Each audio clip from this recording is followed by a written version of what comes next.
guys, I'm Karen Allen. This is Karen's Corner, episode 5. I look a little different today. I thought I'd spice up the reading a little bit. So, I'm reading my book, Buttons, The Bear Whispers, book 1 in my Haunted Found Treasure series on Amazon. You can find my author page at IceMama115. That's ICEMAMA 115. And now we're going to get started with chapter 5, so let's dig in. It's called The Rules Are Changing. Maggie didn't mention the garage.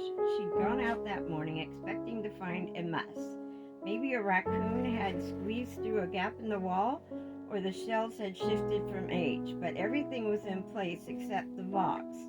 It lay open, flaps bent back, tape split like it had never held in the first place, and Buttons was gone. She searched every shelf, corner, and dusty bin, her heart thudding louder with each passing second. Nothing, no sign of the bear. It was as if it had just walked away. She didn't tell the kids. She didn't want to scare them, but she checked every room twice, locked all the windows, and even put a broomstick through the sliding door track. By the time she got back to the kitchen, her hands were trembling.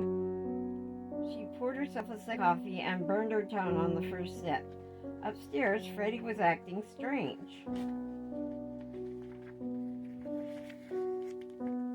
He sat cross-legged in the center of his room, his head tilted like he was listening to someone invisible. When Chloe came in and asked if he wanted to play, he shook his head. "I'm busy," he said quietly. "With what?" Buttons came back. Chloe's eyes widened. "Where is he?" Freddie didn't answer right away. He slowly pointed toward the closet. "He's hiding," he whispered. "He's waiting." Chloe peered around the edge of the closet door. Nothing but clothes and boxes. Still, she took a step back. "Freddie," she said, fidgeting with her blankie. "Why does he whisper?" Freddie's eyes flicked to hers, blank and cold. "Because he doesn't want Mom to hear." Later that evening, Maggie found Freddie's drawings. She was collecting laundry from the floor when she noticed a folded up piece of paper under his pillow. Curious, she opened it. It was a drawing done in thick crayon strokes. Freddie and Chloe stood, holding hands next to their house. But standing between them, towering just a bit taller, was the bear, Buttons. His eyes were big black ovals, and his mouth was drawn open in a jagged red line. He had teeth. Maggie stared at the image. Another drawing was tucked beneath it. This one showed Buttons standing in the closet. Freddie was drawn asleep in bed, but his eyes were open. The bear had one paw outstretched, touching the bed rail. His mouth was wide again, teeth red and dripping. Maggie folded the pages and stuffed them in the laundry basket, then sat on the edge of the bed. Her legs felt weak. That night, after both kids were asleep, Maggie stayed awake on the couch. She couldn't go to bed, couldn't close her eyes. Every sound in the house felt off. She finally drifted off around 1 a.m., not deeply, just enough to blur the lines between awake and dreaming. And that's when she heard it, a dragging sound across the floor, then a soft creak. She bolted upright, heart pounding. The baby monitor feed was still active on her phone. She opened it. The rocking chair in Freddie's room was empty again. She held her breath and switched cameras. Freddie lay still, but something moved at the edge of the screen, just a blur, just enough to make her heart skip.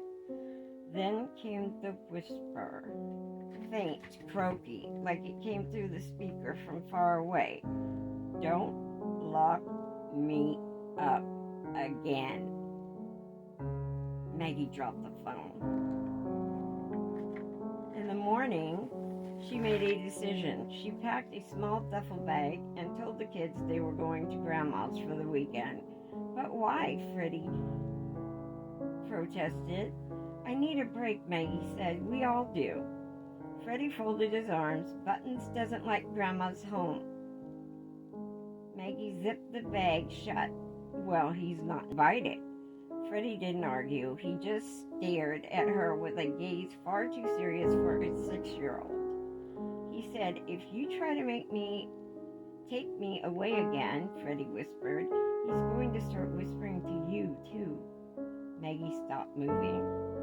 And in that frozen moment of silence, she could have sworn she heard it again, just behind her. A tiny, breathy sound, soft, deliberate, a whisper right in her ear. That's the end of chapter 5. Tomorrow we'll read chapter 6. It's called He Followed. Thanks for watching and listening. Hope to see you back tomorrow.